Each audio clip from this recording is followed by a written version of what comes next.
Hello student, good morning, Jai Swaminarayan. So unit 3 is continue cryptography and public key infrastructure and lecture number 12, and today's topic name is hash function. Okay, so hash function क्या है, how it's work, ये कैसे work करता है. सो hash जो function है वो एक अल्गोरिदम है. ओके, सो अल्गोरिदम बेसिकली आपको आप सेम 1 से स्टडी करते आए हो कि व्हाट इज़ अल्गोरिदम. पहले तो अल्गोरिदम का जो कॉन्सेप्ट है वो आपको क्लियर होना चाहिए. ओके, सो अल्गोरिदम क्या है. तो अल्गोरिदम जो होता है वो प्रोग्रामेटिकल के जो स्टेप होता है. ओके, सो बेसिक लैंग्वेज में हम कहें तो सी लैंग्वेज में हमने सीखा था कि कोई भी प्रोग्राम होता है तो हम उसके पहले स्टेप लिखते हैं कि कैसे हमें प्रोग्राम रन करना है, और उसी तरह से हम कोडिंग करते हैं. ओके, सो इट्स सो तो हैश फंक्शन जो है वो अल्गोरिदम है, और हैश अल्गोरिदम किस तरह से वर्क करता है वो जानते हैं. तो हैश अल्गोरिदम होते हैं वो 2 टाइप्स के होते हैं. तो सबसे पहले जो आता है वो क्रिप्टोग्राफी में भी हम अल्गोरिदम सीखना होता है, और नॉन क्रिप्टोग्राफी में भी अल्गोरिदम आता है. ठीक है, सो आज हम जो हैश फंक्शन की बात करने वाले हैं वो क्रिप्टोग्राफी रिलेटेड बात करने वाले हैं. सो सबसे पहले हम डेफिनेशन जान लेते हैं कि हैश एल्गोरिदम की डेफिनेशन क्या है.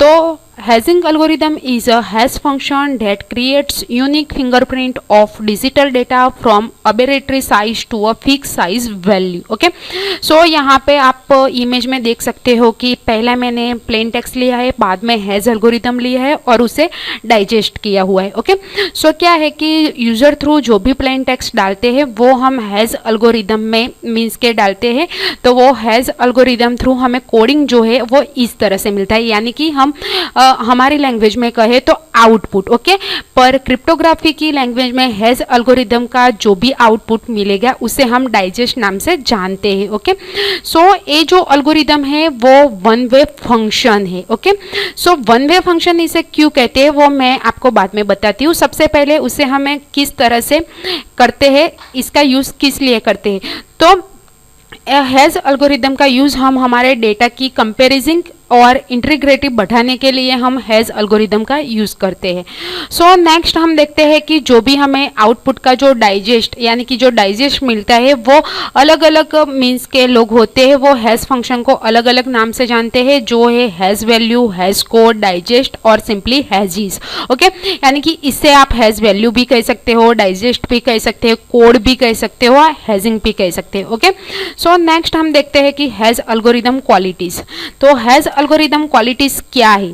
तो सबसे पहले यहाँ पे मैंने एक टेबल लिया हुआ है, और जो आगे इमेज ली हुई थी वही इमेज मैंने इसमें ली हुई है. ठीक है, सो इनकी हैश एल्गोरिदम के मेन 3 क्वालिटीज है, और वो क्या है तो input data from arbitrary size to return fix size value.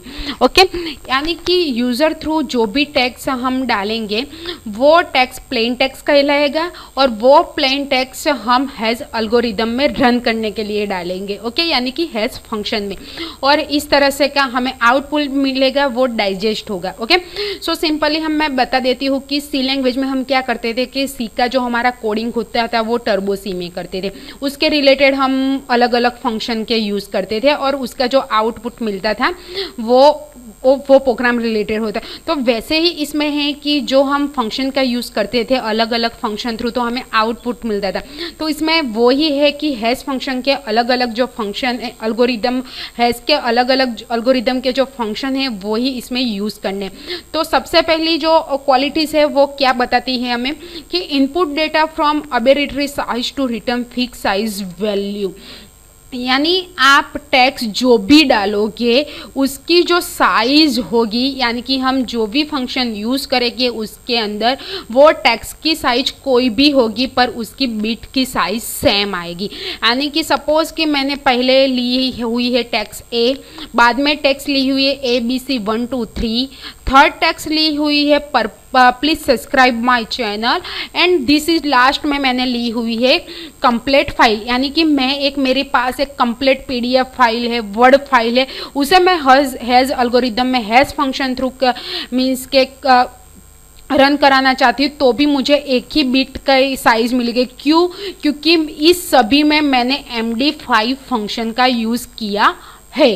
तो व्हाट इज MD5? तो इसे हम मैजेस्ट डाइजेस्ट 5 भी कह सकते हैं। इस तरह के हैज़ एल्गोरिदम में अलग अलग फंक्शन आते हैं, जैसे कि SHA एल्गोरिदम है, SHA-1 है, SHA-255 है, SHA-55 है, SHA-365 है, MD5 है, हैज़ फंक्शन है। ये अलग अलग तरीके की हैजिंग फंक्शन है।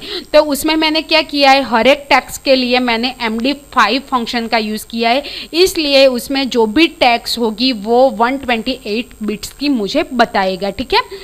सो नेक्स्ट क्वालिटी हमें क्या बताती है कि output digest has unique value. What is unique value? इसमें यूनिक वैल्यू क्या है?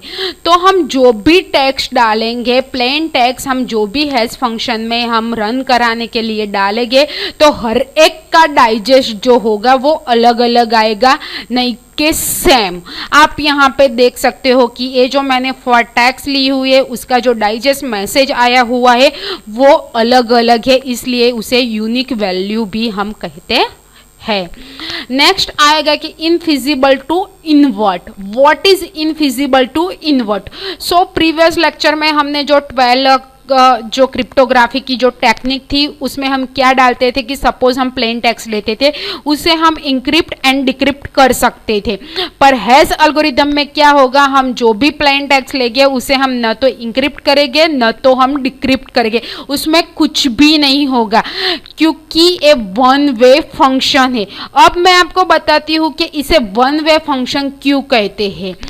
तो इसे वन व्यू फंक्शन इसलिए कहते हैं कि हम जब भी कोई भी प्लेन टेक्स्ट थ्रू हमारा मैसेज हैज़ फंक्शन में रन कराने के लिए डालेंगे तो उसका जो आउटपुट आएगा उस आउटपुट थ्रू हम ओरिजिनल मैसेज नहीं जान सकते, इसलिए हम इसे वन वे फंक्शन या इन्वर्ट प्रोसेस भी कह सकते हैं। क्योंकि ये इंक्रिप्ट एंड डिक्रिप्ट यानी कि क्रिप्टोग्राफी की जो भी टेक्निक थी उसे उल्टा मीन्स के वर्क करता है।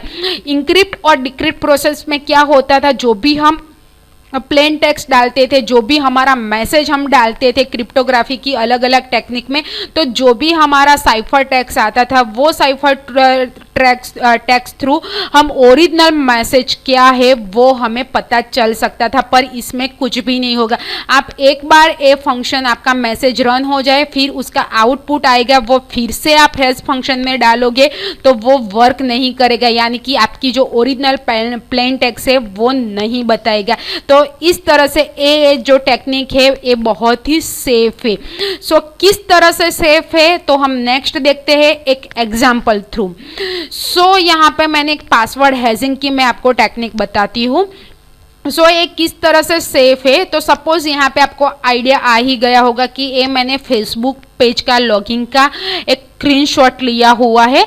जो इसमें क्या है कि यूजर नेम मैंने हाइड नहीं रखा है पर मेरा जो पासवर्ड है वो मैंने हाइड रखा है। क्यों? क्योंकि जब भी मैं अपने फेसबुक पेज को लॉगिन करना चाहूँगी तो मुझे कंपलसरी जो मेरा पासवर्ड है वो डालते। तो अब हम पासवर्ड क्यों रखते हैं, तो मैंने आगे भी बताया है कि पासवर्ड हम इसलिए रखते हैं कि हमारा जो कोई पेज है, हमारा जो सीक्रेट डेटा है, जो इंफॉर्मेशन है, कोई उसे देख ना ले। लोगों के बचाने के लिए हम हमारे फ़ोन हो, लैपटॉप हो, टैबलेट हो, हर एक टेक्निक में, चाहे व्हाट्सएप हो, फेसबुक हो, इंस्टाग्राम हो, हर एक में हम हमारा पासवर्ड रखते हैं। हम हमारे लोग से तो बचा सकते हैं, ठीक है, हमारे घर वाले ओपन ना कर ले, हमारे रिलेटिव उसे देख ना ले, इसे तो हम बचा सकते हैं, ठीक है, पासवर्ड लगा के।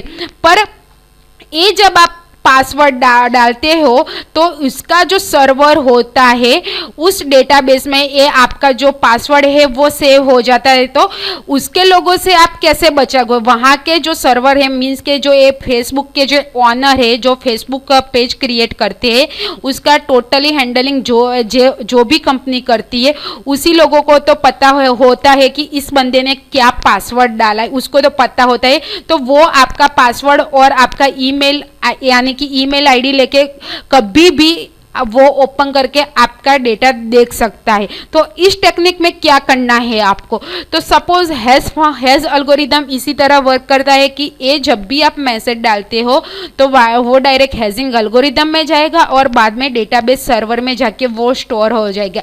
जब डेटाबेस सर्वर में स्टोर होगा तो यहाँ पे जो यूजर नेम है उसका जो पासवर्ड है हैजिंग एल्गोरिदम थ्रू तो आपको इस तरह से बताएगा। ठीक है, सो नेक्स्ट मैं एक आपको बताती हूँ कि एक वेबसाइट है कि जैसे हम ये ऑनलाइन टूल्स हैजिंग फंक्शन की है और एक उबंटू की है। ओके, तो इसमें आप जो भी मैसेज डालोगे और हैज फंक्शन के जो भी फंक्शन थ्रू आप उसे हैजिंग कराना चाहोगे तो आपको एक ही मैसेज का अलग अलग फंक्शन थ्रू आप इसे रन कराते हो तो किस तरह से आउटपुट मिलता है वो हम इसमें देखेंगे।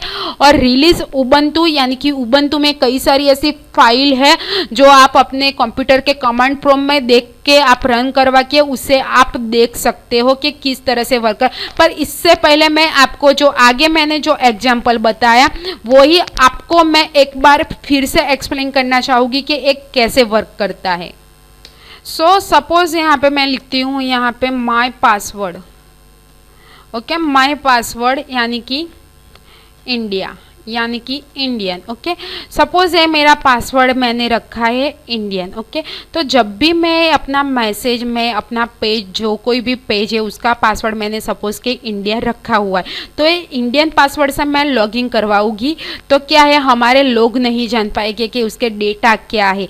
पर ये पासवर्ड जब भी डेटाबेस जहाँ भी इस मीन्स के एप्लीकेशन का जहाँ पर भी सर्वर है उसमें तो स्टोर होगा ना डेटाबेस में, तो वहाँ के लोग देख सकते हैं कि इस बंदे का ईमेल आईडी वो है और उसका पासवर्ड ये है, वो देख सकता है। पर इससे मैं एक फंक्शन थ्रू सपोज के डालती हूँ कि सपोज के इसे मैं एक फंक्शन थ्रू डालती हूँ और इसका जो होता है आउटपुट वो कुछ इस तरह से मिलता है।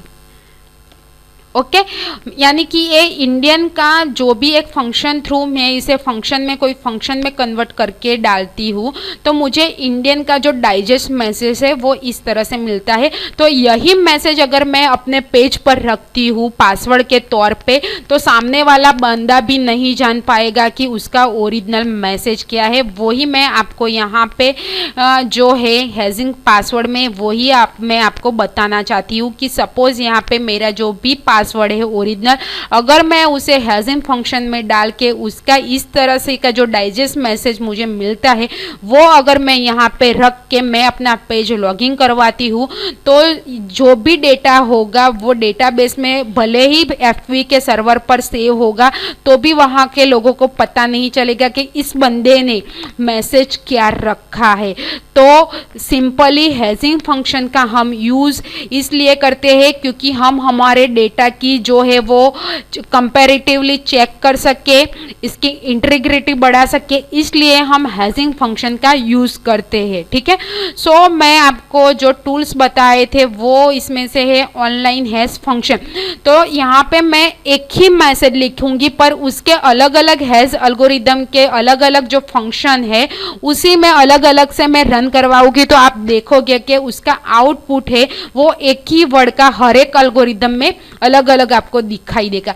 सपोज के मैं यहाँ पे लिखती हूँ हेलो एवरीवन। ओके, तो हम स्टार्ट करते हैं एल्गोरिदम। तो यहाँ पे आप चेक बॉक्स में जाओगे ड्रॉप बॉक्स में तो यहाँ पे मैं सबसे पहले MD2 है इसे मैं हैज दिस करती हूँ तो मुझे इस तरह से का आउटपुट मिलेगा। मेरा मैसेज वही रहेगा, सिर्फ मैं यहाँ से चेंजेस करूँगी।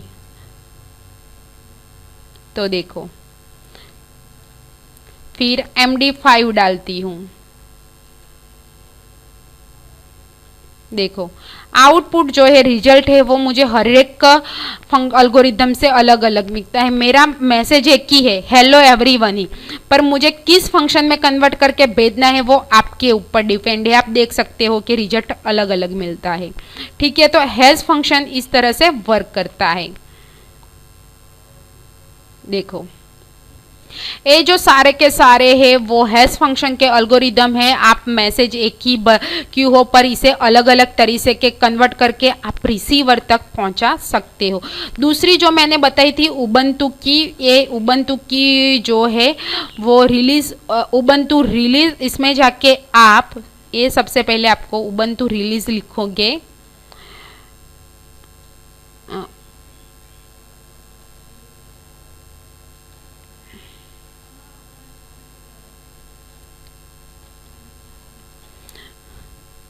तो यहाँ से आपको इस तरह की एक टेक्स्ट मिलेगी। ये आपकी फाइल होगी, ये जो सबसे पहली वाली है ये आपकी फाइल है, और ये जो सामने बता रहा है ये उसका आउटपुट है, यानी कि ओरिजिनल मैसेज क्या है वो इस तरह से आपको बताएगा। ठीक है, सो इसे आप सिंपली आप कमांड प्रॉम्प्ट में जाके आप रन करवा सकते हो। ये देखो, ठीक है, तो कमांड प्रॉम्प्ट में कैसे रन करवाना है मैं जस्ट आपको डेमो दिखाती हूँ, क्योंकि ये जो कमांड प्रॉम्प्ट है वो उसमें मेरा रन नहीं हो रहा है, पर आपका जो कोड है वो मैं आपको एक बार बता देती हूँ कि किस तरह से आपको ये रन करना है। तो इसके लिए कोड है सट्यूल डॉट हैज फाइल, फिर आपको क्या करना है, जो भी फाइल जिस जगह पे भी डाउनलोड हुई है उस जगह पे जाके उसका पाथ ले लेना है। ठीक है, सपोज कि ये मेरी फाइल जो डाउनलोड हुई है वो डाउनलोड में है, तो मैं क्या करूँगी, उसकी प्रॉपर्टी में जाके उसका ये जो पाथ होगा वो पाथ ले लूँगी, और फिर कमांड प्रॉम्प्ट में क्या करूँगी, उसे पेस्ट करूँगी, और बाद में क्या लिखूंगी, .txt.md5 और एंटर करना है। तो आपकी फाइल अगर डाउनलोड हो गई होगी तो डाउनलोड बताएगी, नहीं होगी तो नॉट बताएगी। तो इस तरह से आपको cmd फंक्शन का यूज़ करके, कमांड प्रॉम्प्ट का यूज़ करके आप अलग अलग फाइलें, जैसे कि md5 है, ये शाम है, तो मैंने md5 लिखा है, उस जगह पे आप अगर इस फाइल को डाउनलोड करते हो तो SHA-1 लिखने का। इसी तरह से अलग अलग जो आगे का कोड है वो सेम रहेगा, सिर्फ पाथ चेंज होगा, और जो मैंने md5 लिखा है इस जगह पे आपको SHA-1 लिखना होगा। ठीक है, सो आप अपनी ओरिजिनल उसमें आप देख सकते हो कि आपका जो फाइल है उसमें किस किस का यूज़ किया हुआ है, किस फंक्शन का यूज़ किया, किस सर्वर से यूज़ किया गया है, वो सब आपको दिखाई देता है। सो आई थिंक क्लियर अबाउट कि हैश फंक्शन क्या है।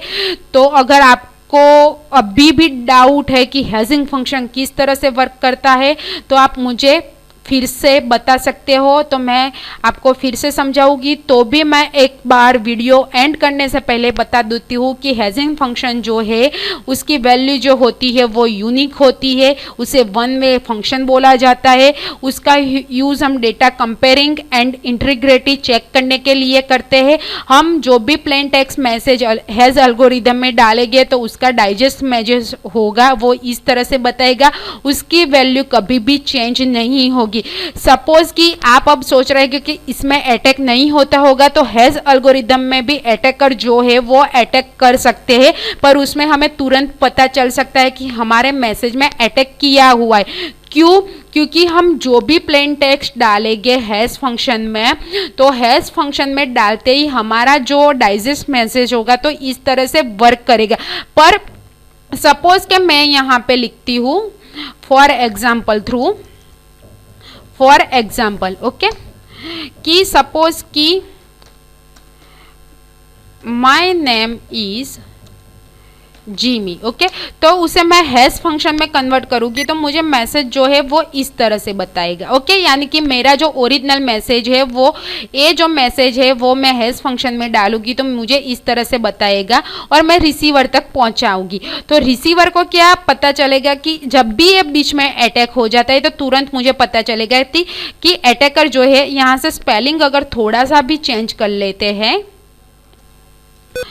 अगर थोड़ा सा भी चेंज कर देते हैं तो उसकी कोडिंग में जो होती है वो मीन्स के क्या आ जाता है, उसका आउटपुट तुरंत ही अलग बता देता है। तो तुरंत हमें पता चल जाता है कि हमारे मैसेज के साथ किसी ने छेड़खानी की हुई है। तो इस तरह से हमें तुरंत पता चल जाता है कि जो ओरिजिनल मैसेज रिसीवर को भेजा गया है उसमें कुछ ना कुछ तो किया गया हुआ है। तो इस तरह से जो हैज़ एल्गोरिदम है वो वर्क करता है।